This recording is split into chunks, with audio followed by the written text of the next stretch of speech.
Hi friends, அஸ்ஸலாமு அலைக்கும். எல்லோரும் எப்படி இருக்கீங்க? நம்ம இன்றைக்கி மரவள்ளிக்கிழங்கு வச்சு ரொம்ப டேஸ்ட்டான ஈஸியான கேரளா ரெசிபி தான் பார்க்க போகிறோம். எப்போ மாதிரி மரவள்ளிக்கிழங்கை க்ளீன் பண்ணிவிட்டு மூழ்கிற அளவு தண்ணி, கொஞ்சமாக மஞ்சத்தூள், தேவையான அளவு உப்பு சேர்த்துட்டு குக்கரில் ஒரு 3 4 விசில் விட்டு எடுத்துக்கோங்க. இந்த அளவுக்கு நல்லா சாஃப்டாக வெந்து வந்துடும். இந்த அளவுக்கு சாஃப்டாக வெந்தால் தான் சாப்பிட்றதுக்கு நல்லாயிருக்கும். இப்போ சைடில் ஒரு 5-6 சின்ன வெங்காயம், இல்லை ஒரு 1/4 பாகம் இல்லைன்னா அரை பாகம் போல் பெரிய வெங்காயம் எடுத்துக்கோங்க.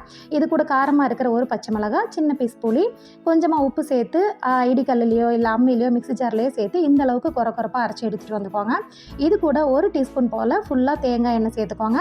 உப்பு புளி காரத்தோடு இது ரொம்ப டேஸ்ட்டாக இருக்கும்.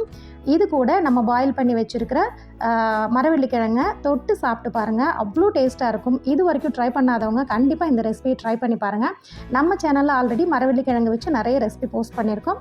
நம்ம சேனலில் இதுதான் ஃபஸ்ட் டைமாக பார்க்குறீங்கன்னா இதுபோல் ஈஸியான டேஸ்டியான ரெசிபிக்கு நம்ம சேனலை சப்ஸ்கிரைப் பண்ணி வச்சுக்கோங்க. தேங்க்ஸ் ஃபார் வாட்சிங்.